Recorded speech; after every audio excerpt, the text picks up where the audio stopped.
TemTeam Cup. My name is East, and after waking up from nightmares about Funky How, I am joined by my co-caster Jeb to make me feel better while we watch some Timmy Tam action. How are you doing this morning, Jeb? Hello, everyone. I'm back again after the previous match about 2 hours ago. Thank you for being here with me, East. And I am doing fine. I hope you're doing fine after all of those nightmares about Funky.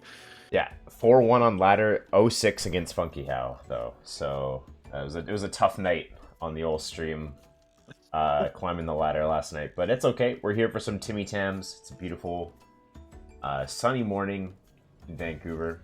And we are watching Nekoblakii going up against Tsubaki in a very important match. Can you explain to the viewership how important this match is, Jeb? Yeah, so because of the previous match and because Srizen and Neko tied, that means that in the standings, Neko and Srizen are currently tied as well, with Neko only having one game to go, which is this one. So Neko has to either 2-0 Baki or tie with Baki to have a guaranteed second place in Group D. But if Baki 2-0s Neko, then that means that there is gonna be a tiebreaker between Srizen and Neko in the future. So, one of the most impactful matches we've casted so far in the TemTeam Cup. We're just looking, we're just waiting a couple minutes here. Looks like the invite is going to be Tsubaki's decision first. So we're just kind of waiting there. Also, on stream, shoutouts, happy birthday to Tsubaki. Congratulations on surviving another year on the old planet Earth. And in honor of Tsubaki's birthday, everyone, please take someone to turn 30 today. Please, everyone, bring some stall to ladder if you plan on laddering today, and make sure to shout out Tsubaki for his birthday. Happy birthday, Tsubaki, and I wish you, but also Neko, good luck in these matches. So I'm pretty interested in these matches because out of the teams, they seem to have pretty different teams, right? With Baki generally bringing, as you said, some more stallish kind of playstyles, and Neko brought a more bulky aggressive comp, I'd say. Yeah, I think that's a fair assessment. So Baki, most for the tournament, I've casted a few of their games, and they're running, I wouldn't say like hard stall, but it's like usually Kinu Shuin as supports, and then a combination of 6 different Tems that you can buff to win the game. You know, Tems like Yowler, Valash, Volfi, Saku, even. I don't believe... have I done their game from this week? I did, yes. I did them in Stryzen, so that was a 2-0 for Baki. Both of which were just a case of Stryzen not quite being able to break through the walls that Baki was able to quickly build, so... that's going to be the theme of this match as well, I feel. Yeah, that is the problem that stall has most of the time. It kind of falls against aggro if you don't get your buffs up, but if anyone can do that, it's Tsubaki, and in all the matches I've casted of him before and I've seen, he's a master of just creating opportunities to buff up. And that is pretty much the thing you want to do with stall. You want to get those turns where you can buff up, get that Valash up to as many buffs as possible, and just sail from there. Yeah, and that is sort of where he's shown the Shuin to be very powerful. I think in a few of those games, he's either had his Kinu banned out, or we've seen his Kinu, take a stray hit and die. And he's able to recreate those buffs using Fluid Barrier and Quartz Shield and Sacrifice coming from Shuin as well. So, having that backup raid boss support Tem has been really successful for Baki, and we should mention that he is one of the 4 players to already have qualified for the top 8 of TemTeam Cup. Monstrous showing from Baki in Group D, and a solid lead there. But I'm not expecting him to go easy on Neko either here. I think Baki wants to prove something. Yeah, seeding also absolutely matters, and with this win, Tsubaki would put himself into top spot overall in the tournament by a 4-point lead over Ali. So Ali would have to win both of her matches remaining, I believe, to catch up. Ali is, of course, absolutely dominant performance in Group B. 17 points in 7 matches is incredible. Baki's 18 and 8, also very impressive. So look here, still not in the match yet. Still no start. So I wanted to touch on that Shaween for a bit because that obviously has been a rather niche pick before, and with Sepanku got a lot of new toys. What do you think of that Shaween? That Shaween that's quite possibly on Baki's team here. So I was definitely skeptical of it when he first brought it to Roadhouse. Largely because I just felt like it was gonna die before it got to move against the high tempo aggro. But he's managed to find opportunities just to get, like, all it takes is one buff. Like, currently how defensive buffs work is that they multiply a Tem's survivability roughly by about 1.5% and then 2%. 1.5%, 1.5 times, and then 2 times, doubling if you get a second one off. So just being able to create that situation with multiple Tems can really create favorable late game scenarios for Tsubaki where they're never quite out of it. But we're gonna see if maybe Nekoblakii's got something cooking up here as we're getting into the game. Let's they fire it actually up. started. And let's see as both are currently selecting their team. And yeah, that Shaween, I think it got a lot of good new toys here, and its traits always have been pretty solid. So I think it is a solid addition to the more stallish playstyle that Tsubaki has as a sort of worse backup Kinu, right? Giving out those buffs with with several things it has. Yeah, and there is also cross synergy too. Like Guardian makes it so that Yowler can hibernate for free, and of course, Sacrifice being very good with Scavenger on Valash, and a lot of other interesting synergies there. The immunity is obviously greatly enjoyed as well. And yeah, let's get into it. Oh, and there it is. There is that Shaween on Tsubaki's side. So we have the Shaween and the Kinu as main buffers, and like you said, we have several payoffs mainly in Valash and at Saku most likely. Meanwhile, Neko brought the team we saw earlier today, of course, with that Luma Barnshi and Tulkan to show off a bit. Yeah, this is I want to say a pretty standard aggressive comp from Nekoblakii with the 2 wind variant, where you better your toxic matchup by bringing 2 winds in a Tem that does alright against toxics. In this case, it's Gaialis is kind of the tech here that's a little bit outside of what you would normally see, but Barnshi Tolkien, fantastic at covering weaknesses for Tems like Osiara and Amphitheer. And as J-Dragon keeps insisting to me, Amphitheer Tolkien is like a very, very powerful lead. So haven't seen it been played against Baki yet. Let's see how it goes. Well, we see the Barnshi first ban for Nekoblakii, which makes sense. Barnshi is pretty rough to deal with for stall. It can do so many different things, and it just hits really hard. For Tsubaki, the Kinu gets banned out, and that is pretty much a given if you play a team like Tsubaki's.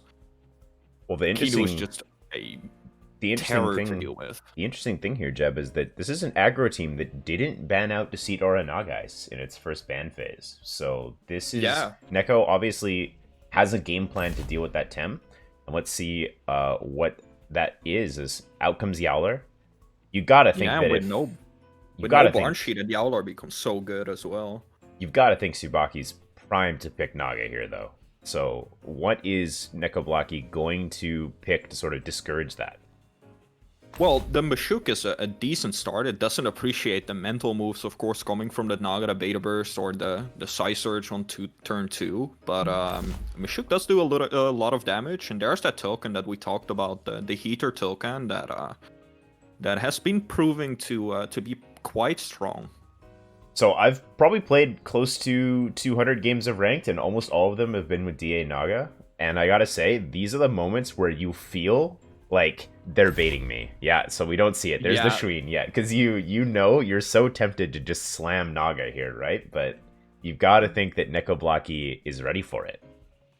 And Neko just pretty much got the best of both worlds here. The Kinu got thrown out turn 1, and now they also don't have to deal with Naga, as that Naga's most likely gonna go, and there it is, the Naga ban. Yeah. So I like the opener from Neko, actually, like straight up getting rid of 2 of the most problematic TemTem for their team. That Kinu with the free buffs, of course. Tsubaki banning out the Gyalis, another monstrous TemTem, just putting out pressure constantly, lots of damage, decently tanking, or decently tanky, and it has that chamomile as well. For sure. Neko, is there Masuk tireless or parrier? Do you know? It's tireless. So that's we saw the tireless earlier, yeah. That's potentially very impactful here. Is if Masuk can just get going, there's actually not that much. There's not that much in Baki's backline. Buffs, right? There's no free buffs here. It's the Shween that buffs, and the Valash has Quartz Shield or Stonewall. And that's pretty much it, right? Maybe Shy Shield on Saku, but I doubt it. Well, the Shook also, yeah. And if the Shook starts to roll, it has super effective damage on every Tem on Baki's side except for Yowler. So exactly, and also Neko is also running the Humiliating Slap on the Shook, so it gets to that tireless really quickly, while also just wearing down the defensive core of Baki. So I think that might be a really good shout as well, in this matchup specifically. Alright, here we go. Well, token coming out, being very bright, just... Yeah, that is bright. Is that just... Yeah. Is that my brightness settings, or is that just like that? I don't know, it seems like a big neon light in the middle of the battlefield. Have you seen the matter teleport bug yet? Oh, I have not, actually. It gets super bright. it's like, oh my god, super bright. Yeah. Alright, so turn 1 here, it's kind of neat. So Shween's got the Aqua Bullet Hell that can hit super effectively onto Tulkin, but it is pretty threatened by Mushuk here. So will Yowler take this turn to set up, or will Baki opt for a switch here? There's definitely, interestingly enough, it's kind of like Tireless Mushuk flips the script a bit, and Baki is almost like on a clock here. They have to deal with this Mushuk, or they're in big trouble. Yeah, and this is what we were saying, right? It becomes really hard to deal with if the aggro team gets going. There's the Fluid Barrier, special defense buff, and that immunity. Wind Burst coming out onto the Shween, Humiliating Slap going onto the Yowlar. And there's that Humiliating Slap that I mentioned earlier. It's not gonna do the most damage, but at least it will lower that defense, right? It doesn't actually lower the defense, though, right? Because the Guardian doesn't... The Guardian stops stat drops. Guardian. Yeah. Actually, you're completely right. So maybe Neko was expecting that Shween to swap out here. It could also just be a way to turn Tireless on faster, and so now this is like pretty interesting here. So Mashuk close to Tireless, Yowler got that show off buff off, so it's ready to start swinging. But yeah, and this is a good. I'd say was a very good turn for Tsubaki, because that Yowler set up and took minimal damage. Shween took a bit, but like that's fine, because Shween can also Quartz Shield now. And this is the place that every player playing against Yowler has to make a decision. Am I going to beat up the bear, or am I going to go the other way? And I think Tornado Wastewater covers quite a bit of the other Tems, so we'll see what they do here as Shween does swap out. In comes Saku. Into that Saku, yeah. Saku, another monstrous tank, just sits there, heals up with Lifeful Sap. Mashuk going out into the Amphitheater. That seems like that Saku seems pretty good into this amphitheater at least. It won't take too much damage, but it doesn't appreciate the potential fire tornado from the token. Savage suplex coming out, amphitheater almost going down, 13% left. And the +1 Yowler keeps doing what Yowler does best. Yeah, definitely an interesting swap out there from Nekoblakii is they're actually putting themselves farther away from the attack buffs from Tireless by getting Mushuk out of there. Saku's wind damage, however, won't be able to hit the Mushuk. And now we look and we see that we've got Fire Tornado and Sparks put together here. And yeah, the holds are off of the holds are off of Amphitheater as well, so Bright Beam is a possibility as well. Yeah, the big thing is the possible Sparks Fire Tornado, which will do massive damage, of course. Saku goes out again, fearing that Fire Tornado, goes down into Fulvi, which, well, Fulvi still does everything it needs to. It tanks some hits. There's the Sparks, there's the Fire Tornado, onto the Fulvi most likely, right? Yep. Yeah. Fulvi pretty comfortable, actually, taking that +1 token, OXing, and Yowler just sits there or show-offing again. +2 attack in the meantime for Yowler. Interesting that token doesn't actually hit the stamina rotation there. The Windburst Tornado, Fire Tornado actually OX's token. Yeah, that seems like a not too big of an investment with the little amount of OX damage it took. Makes you wonder if it's perfect. I mean, it probably is, because 2 eyes, people had perfect Luma 2 eyes heading back into Kishiwa and stuff like that, but yeah, this is a very interesting... I wonder if the rotation is based off of Fiery Heist instead of Tornado as the second move, but either way, that all of a sudden, again, against another aggressive team, Tsubaki has a +2 attack Yowler at almost full HP, and finds themselves in the driver's seat again. Yeah, it's pretty ridiculous how he's doing it. Neko had such an aggressive opener as well with that token and Mashuk, and in some way, all the HP values are pretty much the same. Amphitheater, Fulvi are low, and the rest took a little bit of damage, but this Yowler got 2 show-offs off, and a Fluid Barrier from the Shuin. So with all this aggression coming from Neko, everything looks the same between the two, except Tsubaki got a lot of buffs off, and Neko got 1 Sparks off, granted. But yeah, the Sparks user's OX now, though, right? So it's like... Yeah, the one that got sparked OX'd after that Fire Tornado, so that is a slight waste, because token, well, it just sits here now. And you can swap the token out, but anything that swaps out, Baki can sort of just chase it with +2 Savage Suplex, right? So it's like... Oh, yeah, and what's taking that, right? Suplex. Yeah, Oshiara is not going to take that. Volpi's probably not going to take that. Volpi will be yeeted out of existence with its defense. Even Mashuk won't appreciate it, because the physical Mashuk, or the tanky Mashuk, generally gets its tankiness from Parrier anyways. Yeah, Mashuk does have quite high base defense, but it's still not... And then, then what? You know? But Amphitheater is sitting there. You're against yeah, exactly. You're against that +2 Yowler, who's still at 85%, and at any moment, this Yowler can just click Hibernate, and you swap Shuin in, and Yowler's back up. Yeah.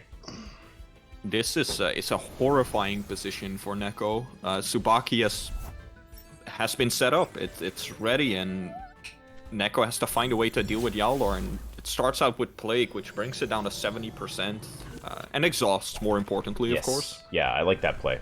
Going for something is just gonna...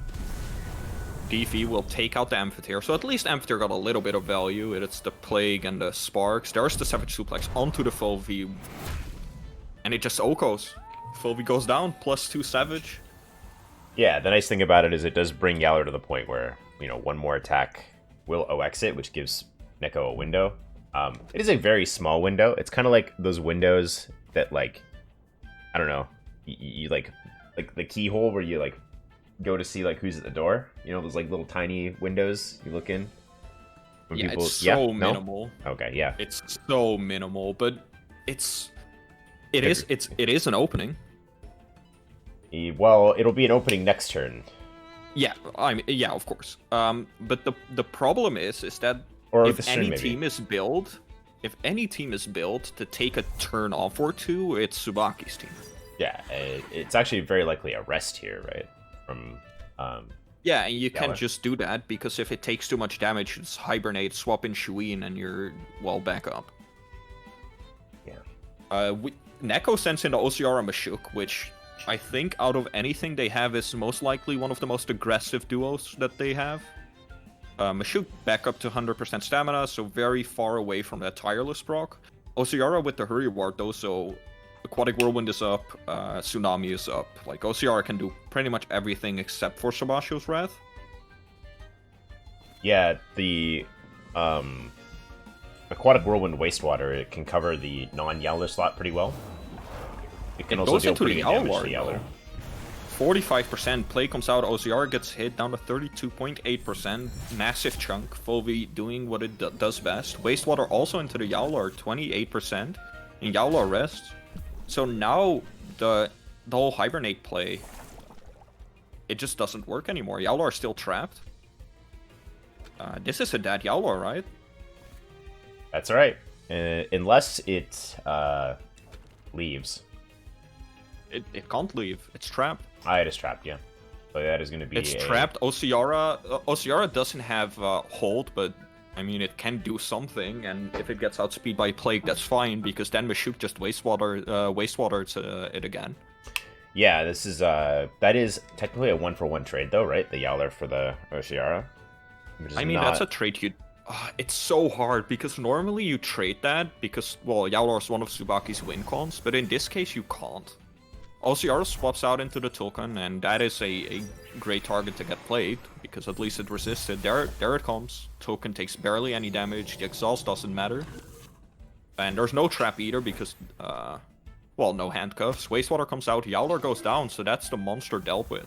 Also Tireless going off there. So a big switcherino of fate here for Nekoblakii, managing to pivot around that Yowler pretty well. So now the Saku comes out, and Saku does pressure with wind moves on that Mashuk. But, okay, this Mashuk, first of all, strange fast. I know from the previous match. So it will take the wind moves from Saku a little bit better.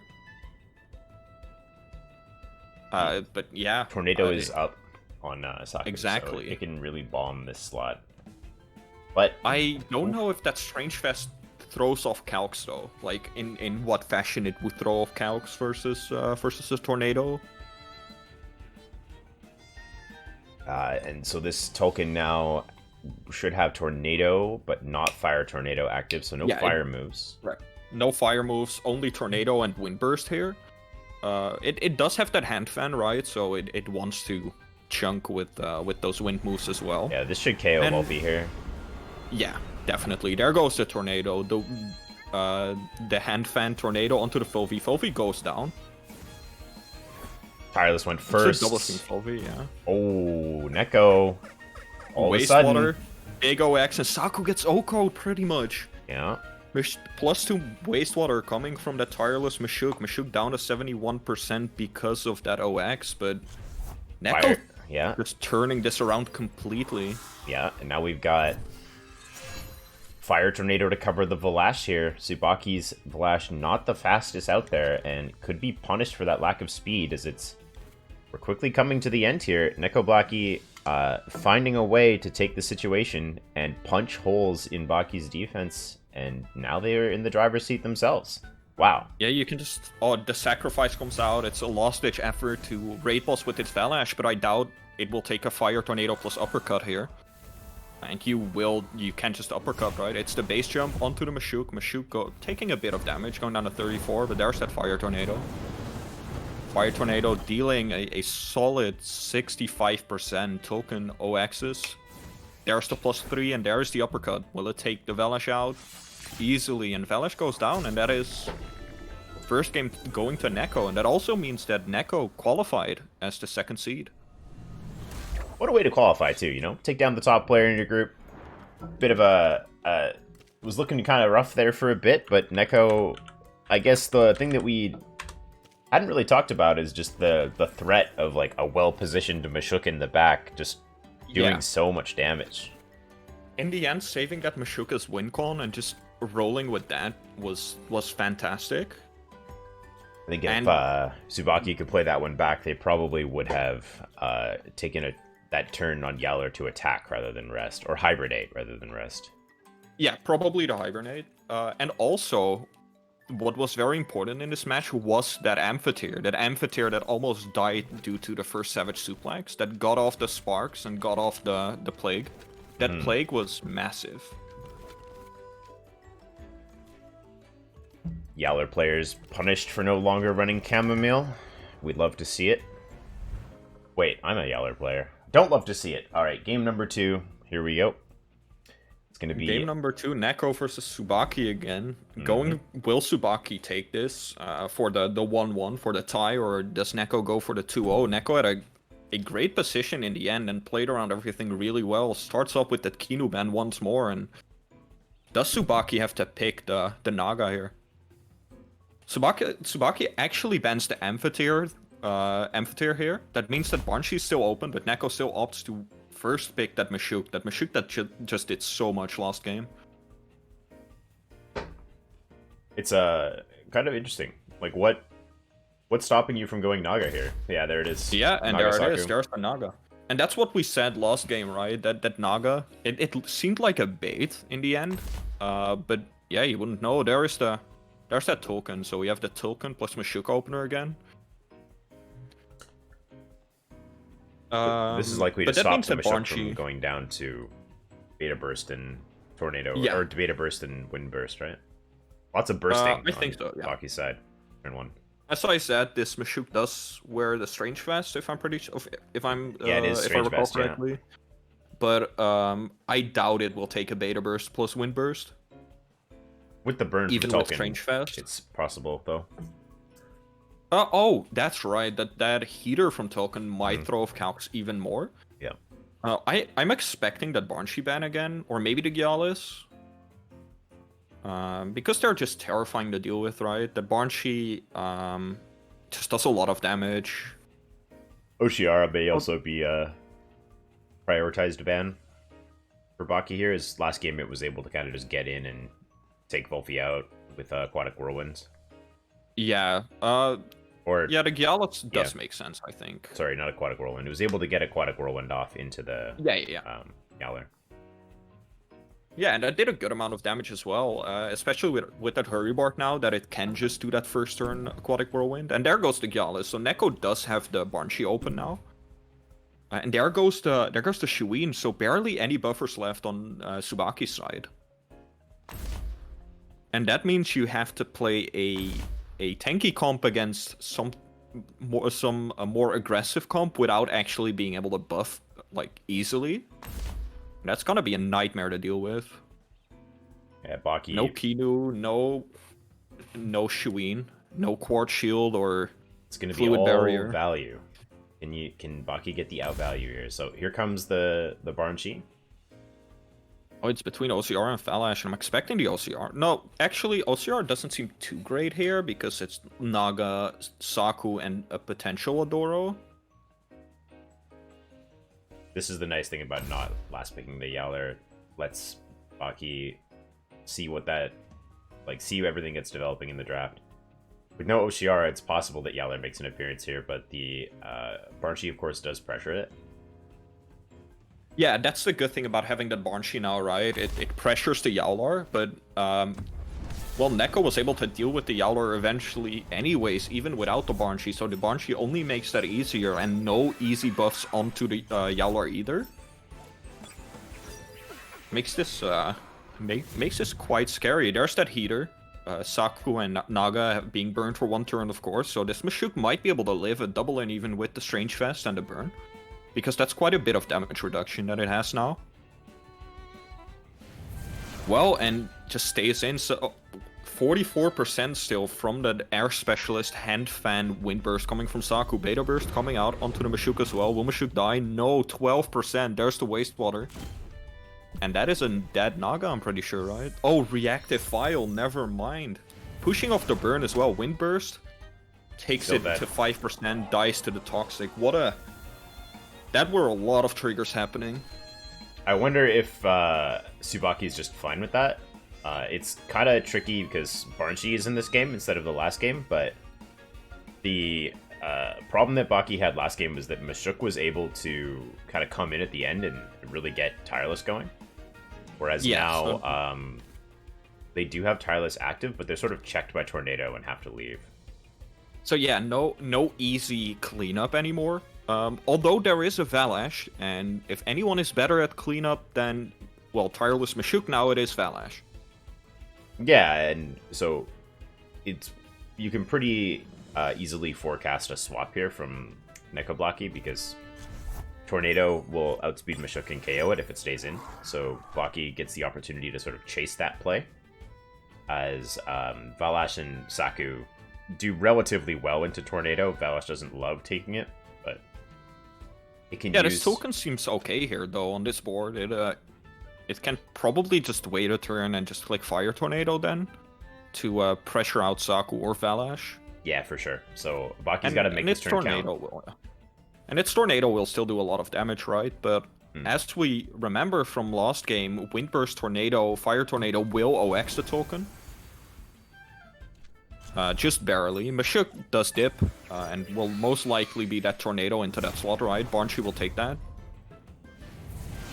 Base Jump also coming out. Banshee, 72.4%. Windburst coming out, no Tornado, so no more of that OXing next turn. And Saku doesn't even go for the Tornado, goes for the Lifle Sap instead. Now you gotta ask yourself, if you're Nekoblakii, you know that Valash runs Sharpening on Tsubaki's team, right? Yeah. So, does it have Crystal Bite, Sharp Stabs, or Ninjutsu? 2 out of those 3, right? Because you know it has Base Jump. If it has Sharp Stabs, you don't stay in, because you get Sharp Stabs and you die. If Sharp Stabs Crystal is Bite, up, the Crystal Bite's up, you get a free Tornado into it before the C Bite goes off. Yeah, you can just double into it and it won't survive that. So yeah, that has to be a read. And Neko and Tsubaki know each other's playstyles and teams quite well generally. So, well, coming from the same club, of course, I doubt they'd be sharing their teams for these matches. But yeah, that is at that point you have to read that, because if that Sharp Steps comes out, you lose Banshee, and Banshee is massive in this game. Let's see what we've got here. Is there a safe play? Okay, so this might indicate that Tsubaki isn't running Sharp Stabs. The switch out, yeah, that I do believe he isn't. So. Oh, and Neko went for it, goes for the Tornado. Fulvi takes that okay-ish. Tornado coming out from token as well, and that is the hand fan from the token. Fulvi going down to 28.8%, so quite low. God. Toxic Spores coming out onto the token, so that's a good bit of damage, right? Generally, Toxic Spores, it's very solid, consistent damage with the 3 Toxic ticks. Yeah, the double Windburst Tornado helps Tolkien, because now it still has Fire Tornado available to it if it wants to hard OX. Yeah, and you can also save it. You can just... Well, it will always OX here, no matter what you click. Mm-hmm. So if you want to click a move here, you might as well hard OX at that point. That Banshee, though, is still comfortably sitting at 72%, and it's not being hard threatened here. So staying in, that was a game of chicken, and Neko won that game of chicken. And now they have opportunities to continuously just pump damage onto the right side of Tsubaki's board. You know, that Volfi slot. Just keep hitting it, and there aren't a lot of things that Baki can just comfortably switch in. Yeah, what is Saku gonna do in this position? Oh, Banshee just goes for the hard Hypoxia, and it takes out the Fulvi just barely. I think that might have been a few percentages. That's also perfect stamina, by the way. Exactly enough, no OX. Tornado comes out, Banshee down to 40%. Saku still chunks hard, even with a resisted move, because of that hand fan and air specialist. But tough yeah, work you can just Saku. Ignore the Saku. Yeah, tough work for Saku. Ignore the Saku. Yeah. You also don't want to swap it out, like, because it is your resist for these moves, right? For the wind move. So what do you swap it into?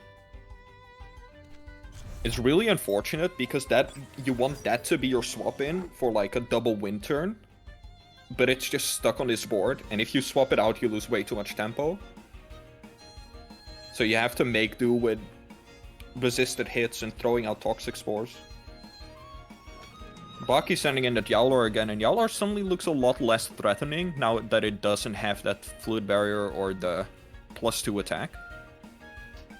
And with a Banshee on the field. It doesn't have a turn 1 play, importantly, right? So, if Banshee wants to OX to put pressure onto the Yowler, it can just Beta Burst it, and then Beta Burst plus Fire Tornado is going to deal a ton of damage. And then yeah, Yowler... and this is the one downside to Yowler, right? As much as everyone know how strong the Yowler is, this is the one downside. If you have to swap it in after something died, and it wasn't in your opening, it doesn't do anything until the turn after. So you have to swap it in. It's always just a little bit awkward to not like have in your opener, because then you'll have to swap it in. It takes damage. Your show off becomes harder to get off. It's just a little bit of an awkward situation. But that doesn't take away from the fact that it's still a Yowler, right? It still does massive damage. It's still very tanky. It still does all of its things. It's just a little awkward thing that it has sometimes.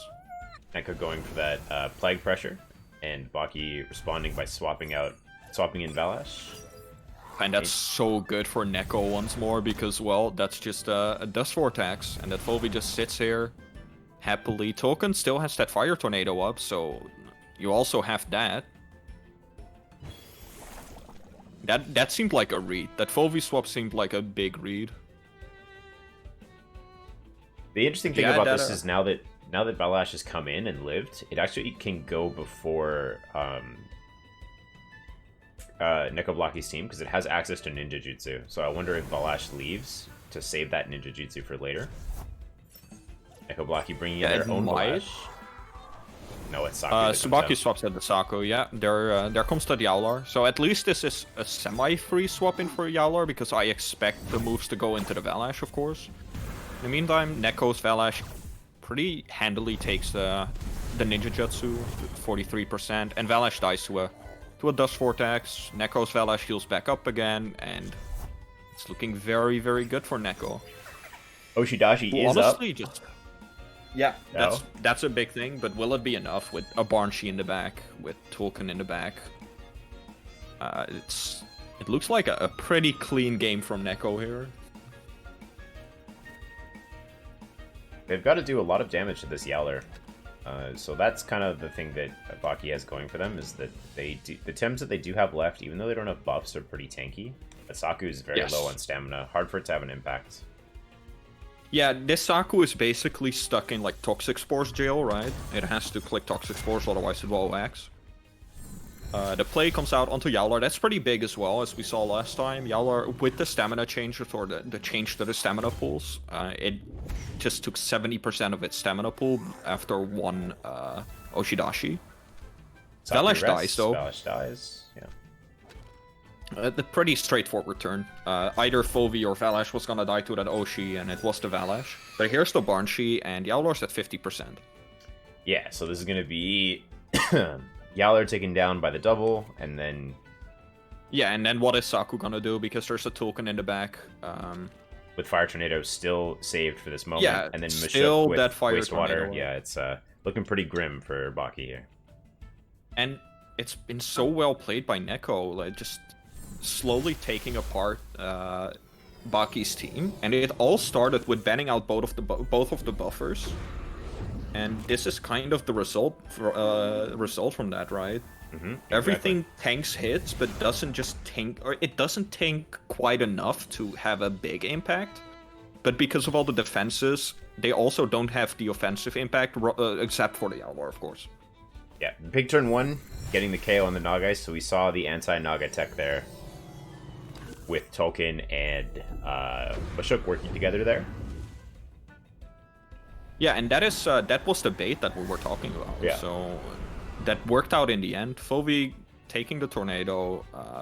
It's just waiting until Saku dies, right? With the exhaust, Saku big OXs, 37%. There's the concede, and Neko takes it 2-0. So that means that Neko will take the second spot in Group D.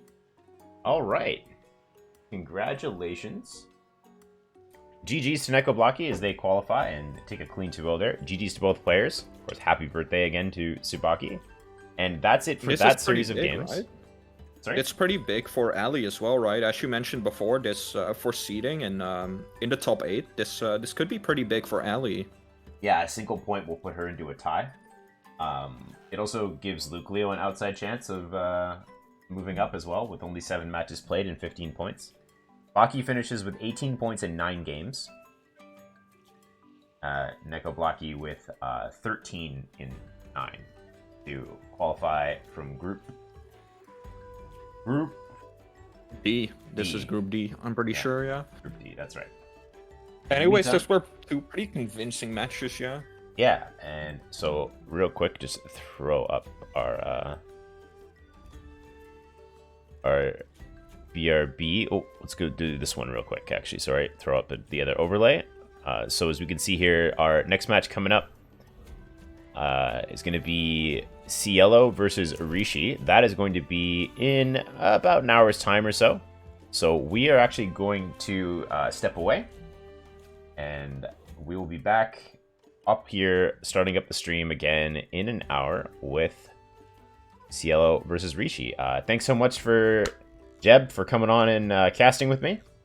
Yeah, thank you for casting. This was my last match for today, but you'll and everyone here will likely see me more or get to hear of me more Saturday.